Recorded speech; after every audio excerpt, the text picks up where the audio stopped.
Бірінші сынып математика пәні 103-ші сабақ. Сабақтың тақырыбы 1-ден 20-ға дейінгі сандардың құрамы. Бұл сабақта сен 20 көлеміндегі сандарды разрядтық қосылғыштардың қосындысына жіктеуді үйренетін боласың. Сонымен бірінші тапсырмаға қарайық. Бірінші тапсырмада былай дейді: текшелерді санауға көмектес, есептеуді түсіндір. Ең бірінші кестеге қарайық. Бұл жерде жасыл кубиктардың саны 10-ға тең, қызыл кубиктардың саны 4-ке тең. Яғни 10 мен 4-тің қосындысы 14-ке тең. Енді қосылғыштардың орны ауысқанын байқап тұрмыз, иә? Осы жерде мынандай ережені еске түсірейік. Қосылғыштардың орны ауысқанмен қосындының мәні өзгермейді. Сондықтан да бұл жерде де 4 пен 10-ның қосындысы 14-ке тең болады. Енді мысалдар 4-түрін құрастыру үшін біз шыққан 14 санынан қосылғыштарды кезектен азайтатын боламыз. Алдымен 14-тен 4 азайтсақ 10-ға тең, одан кейін 14-тен екінші қосылғыш 10-ды азайтсақ, мәні 4-ке тең болады. Бұлар бір-біріне өзара кері амалдар. Келесі екінші төмендегі кестеге назар аудара ғой. Жасыл текшелердің саны 10, қызыл текшелердің саны 6. 10 мен 6-ның қосындысы 16-ға тең. Қосылғыштардың орнын ауыстырамыз. 6 мен 10-ның қосындысы да 16-ға тең. Себебі қосылғыштардың орнын ауыстырғаннан мәні өзгермейді. Шыққан 16-дан қосылғыштарды ретімен азайтамыз. Алдымен 16-дан 6-ны азайтамыз, мәні 10-ға тең. Одан кейін 16-дан 10-ды азайтамыз, мәні 6-ға тең. Келесі кесте. Жасыл текшелердің саны 10, қызыл текшелердің саны 5. 10 мен 5-тің қосындысы 15-ке тең. Енді қосылғыштардың орнын ауыстырамыз. 5 пен 10-ның қосындысы да 15-ке тең. Шыққан 15-тен қосылғыштарды кезектеп азайтамыз. Алдымен 15-тен 5-ті азайтамыз, мәні 10 болады. Одан кейін 15-тен 10-ды азайтамыз, мәні 5-ке тең. Соңғы кестеге қарай ғой. Жасыл текшелердің саны бұл жерде де 10, енді қызыл текшелердің саны 2. 10 мен 2-ның қосындысы 12-ге тең. Енді қосылғыштардың орнын ауыстырамыз. 2 мен 10-ның қосындысы да 12-ге тең. Шыққан 12-ден екінші қосылғышты азайтамыз, мәні 10-ға тең. Шыққан 12-ден бірінші қосылғышты азайтамыз, 12 мен 10-ның айырмасы 5-ке тең. Міне, бұлар мысалдар төрттігі деп аталады, есімізге түсірдік. Енді кез келген екі таңбалы санды алатын болсақ, айталық 16. 16 санында 1 ондық және 6 бірлік бар. Яғни бұл 10 мен 6-ның қосындысы деген сөз. Немесе бұл 6 мен 10-ның қосындысы деген сөз. Осыны біз разрядтық қосылғыштардың қосындысы деп айтамыз. Мысалы, тағы да 13 санын алайық. 13 санында 1 ондық, 3 бірлік бар. Бұл дегеніміз 10 мен 3-тің қосындысы. Яғни санды разрядтық қосылғыштардың қосындысына жіктеу дегеніміз міне осы. Екінші тапсырмаға қарай ғой. Дәптеріңе жазып есепте дейді. Мына өрнектердің мәнін табайық. 18 бен 8-дің айырмасы нешеге тең? 18 саны, жаңа мен айтып кеткендей, 18 санын разрядтық қосылғыштардың қосындысына жіктейтін болсақ, бұл 10 мен 8-дің қосындысы.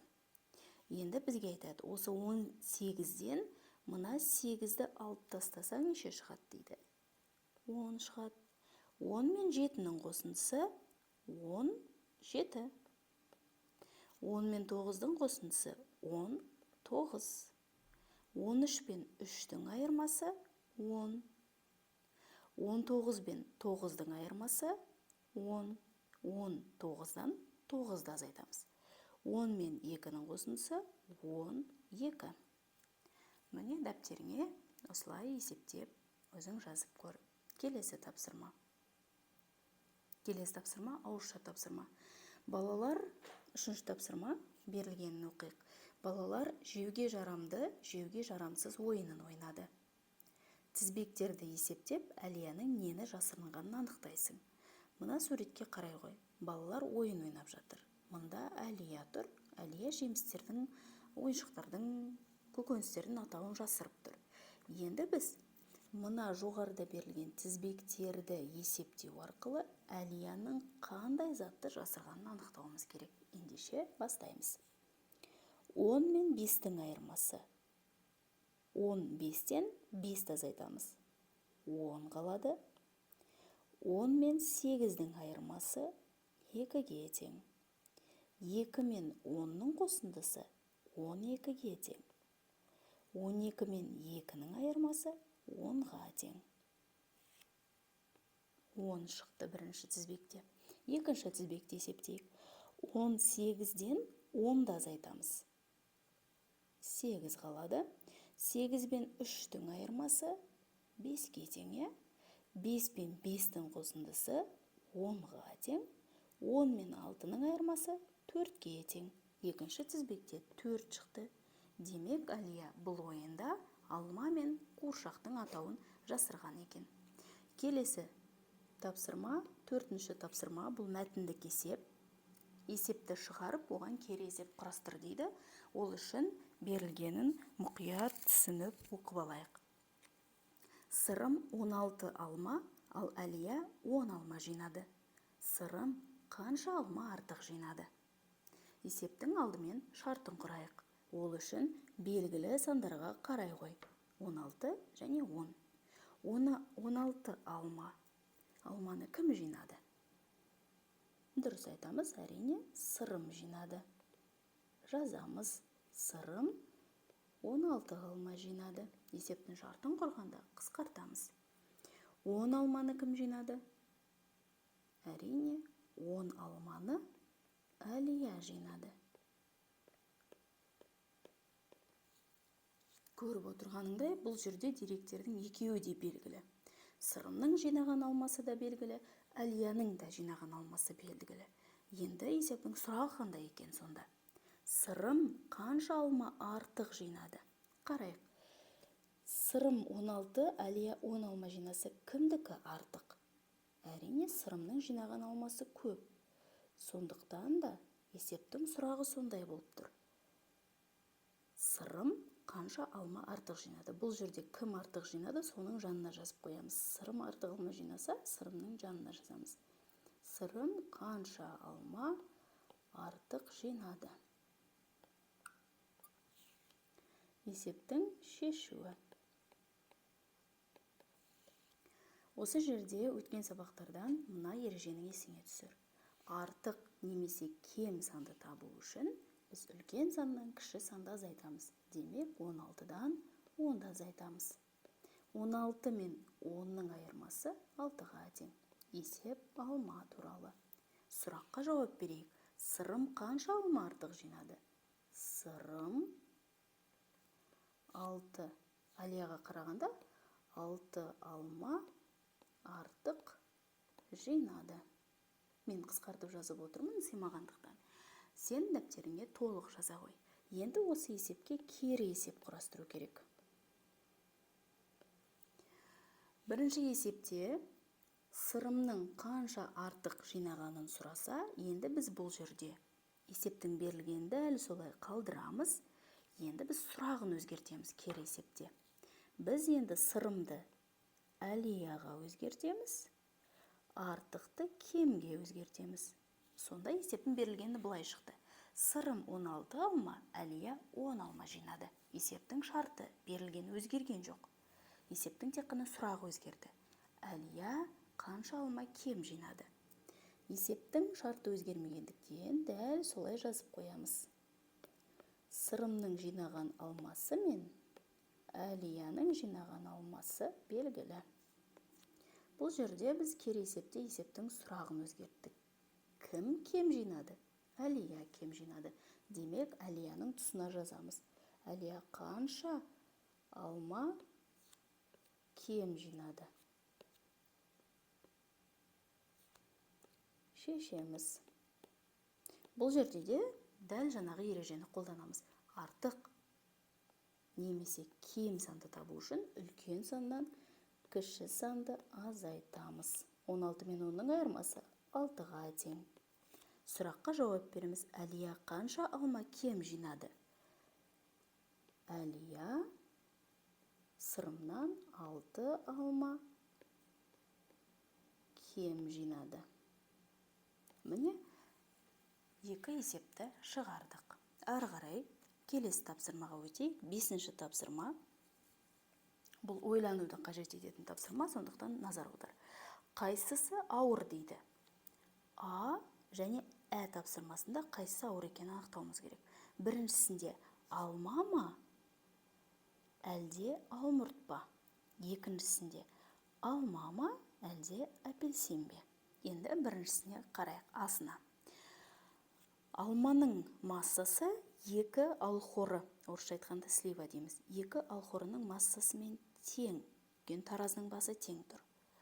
Ал алмұрттың массасы 3 алхорының массасымен тең. Қайсысы ауыр?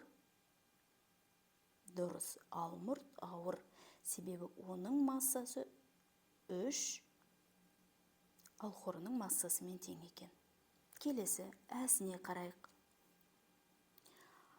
Алманың массасы, алма мен 1 алхорының массасы 3 алхорының массасына тең.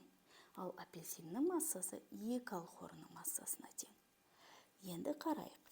Егер мынау 1 алма мен 1 алхорының массасы 3 алхорға тең болып тұрса, біз алхорыны таразыдан алып көрейік, 1 алхорыны. Бұл кезде алманың басы көтеріледі де, алхоры тұрған жақ төмен түседі. Бұл дегеніміз 3 алхоры 1 алмадан ауыр деген сөз. Енді әу баста ол теңесу үшін біз екінші табақтан тағы 1 алхорыны алсақ, таразының басы сол кезде теңеседі.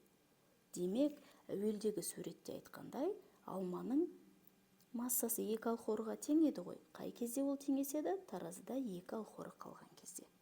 Апельсиннің массасы ол өзі де 2 алхоры. Демек, бұл жерде алма мен апельсиннің массасы тең. Міне 103-ші сабақтың оқулығындағы тапсырмаларды орындадық. Енді жұмыс дәптеріне өтейік. Сонымен 103-ші сабаққа берілген дәптердегі тапсырмалардың бас аяғы өзі екеу. Бірінші тапсырмаға назар аударайық. Тапсырманың берілгені мынадай. Өрнектерге сәйкес нүктелер санын сал немесе сызып таста. Өрнектердің мәнін тап. Өзіміз білетіндей, қосу амалы болған жағдайда біз санның артатынын білеміз. Азайту амалында санның кемейтінін білеміз. Дәл сол сияқты өрнектің мәнін табу барысында сол жақтағы суретке назар аударамыз. Қосу болған кезде әрине біз нүктелер санын қосамыз. Азайту амалына берілген өрнекте біз нүктелер санын сызып тастаймыз. Ал егер де сурет пен өрнек сәйкес келіп тұрса, біз онда ештеңені өзгертпейміз. Ендеше кеттік. Ең бірінші 10 қосу 3. Бұл 10 нүкте мен 3 нүктенің қосындысы дегенді білдіреді. Яғни 10 мен 3-тің қосындысы тексереміз. Нүктелер саны дұрыс. Мұнда 10 нүкте және төменде 3 нүкте. Сонда өрнектің мәні 13-ке тең болады. Ары қарай 3 пен 10-ның қосындысы. Дәл жоғарыдағы өрнек, бірақ бұл жерде қосылғыштардың орны ауысқан. 10 нүктеміз бар, біз оған 3 нүктені өзіміз қосамыз. Өрнектің мәні 13-ке тең. Келесі 10 мен 7-ның қосындысы. Нүктелерді тексерейік. 10 мен 7-ның қосындысы. Нүктелер саны дұрыс екен. Демек, өрнектің мәні 17-ге тең. Ал 7 мен 10-ның қосындысы дәл солай 17-ге тең болады. Суретті тексереміз. 10 нүкте салынған. Біз мұнда 7 нүктені қосамыз. Міне, енді азайтуға берілген өрнектерге назар аударайық. 13 пен 3-тің айырмасы. 10 нүктеден, міне, көріп тұрғаныңдай 3 нүктені сызып тастаймыз. Сонда 13 нүктеден басы 3 нүктені сызамыз. Сонда 10 қалады. 13 пен 10-ның айырмасы.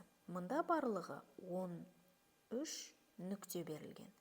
Осыдан біз 10-ын сызып тастаймыз. 1, 2, 3, 4, 5, 6, 7, 8, 9, 10. Сонда 3 қалады. 13 пен 10-ның айырмасы 3-ке тең. Келесі 17 мен 7-ның айырмасы. Сол жақтағы суретте 10 нүкте және 7 нүкте берілген. Енді біз оның 7-сін сызамыз. 2, 3, 4, 5, 6, 7. Қалады 10. Әрі қарай 17 мен 10-ның айырмасы. Тағы да бізде 17 нүкте берілген. Біз енді 10 нүктені сызамыз. 10 нүктені сызып тастағаннан кейін бізде 7 нүкте қалады. Міне осылай дәптеріңе нүктелерді қосу немесе артығын сызып тастау арқылы берілген тапсырманы дұрыс орындай аласың. Келесі екінші тапсырмада былай дейді. Бос орындарға тиісті сандарды жаз. Бұл жерде біз бос орындарға тиісті сандарды жазғанда өз заңдылығы бар. Яғни бірінші өрнекті шешіп алып, белгісіз санды тауып алып, одан кейін тізбектей отырып шығарамыз. Алдымен ең бірінші тұрған белгісіз саннан бастаймыз. Мұнда екінші қосылғыш белгісіз. 40-қа қандай санды қоссақ 90-ға тең болады? Ол үшін біз 90-нан 40-ты азайтамыз. 50. Яғни 40 пен 50-дің қосындысы 90-ға тең. Әрі қарай тізбектеп төмен түсеміз. 90 мен 10-ның қосындысы нешеге тең? 90 мен 10-ның қосындысы 100-ге тең. Келесі белгісіз санымыз бұл бізде азайтқыш. Азайтқыш белгісіз болғанда не істейтін едік? Ережені еске түсірейік. Егер азайтқыш белгісіз болса, біз азайғыштан айырманың мәнін азайтамыз. 30-дан 10-ды азайтсақ 20. Демек, 30 бен 20-ның айырмасы 10-ға тең. Енді мұнда біздің ақырында азайғыш пен азайтқышымыз белгілі болып қалды, иә? Енді 50-ден 20-ны азайтамыз. 50-ден 20-ны азайтқанда мәні 30-ға тең болады. Енді біз бірінші қосылғышты табуымыз керек төменде. Қандай санға 30-ды қоссақ мәні 100-ге тең болады? Ол үшін біз қосылғыш белгісіз болса, қосындының мәнінен белгілі қосылғышты азайтамыз. 100 бен 30-дың айырмасы 70-ге тең. Міне осылай шығарамыз. Келесін дәл осындай заңдылықпен тізбектей отырып, ережені еске түсіре отырып жасаймыз. Қосылғыш белгісіз болғанда, қосындының мәнінен белгілі қосылғышты азайтамыз. 70 пен 30-дың айырмасы 40-қа тең. Тексереміз. 40 қосу 30 тең 70. Ары қарай тізбектей төмен түсеміз. 70 пен 20-ның қосындысы 90-ға тең. Келесі 30 бен 20-ның айырмасы 10-ға тең. Мұнда азайтқыш белгілі, мұнда қосылғыштың біреуі белгілі болды. Енді қалған екі бос торкөзді толтырамыз. Қандай саннан 20-ны азайтқанда нәтижесі 20-ға тең болады? Біз үнемі үлкен саннан азайтамыз. Сондықтан да белгілі екі санды қосамыз. Айырманың мәніне азайтқышты қосамыз. 20 мен 20-ның қосындысы 40-қа тең. Тексереміз. 40 азайту 20 тең 20. Және ең соңында белгісіз қосылғышты табу үшін 90-нан 10-ды азайтамыз. Нәтиже 80-ге тең. Тексереміз. 80 мен 10-ның қосындысы 90-ға тең. Міне бұл тапсырманы да алдағыдай артықсыз басыз бос торкөздерді толтыра отырып орындайсың. Осымен 103-ші сабақ аяқталды. Келесі сабақта кездескенше сау бол.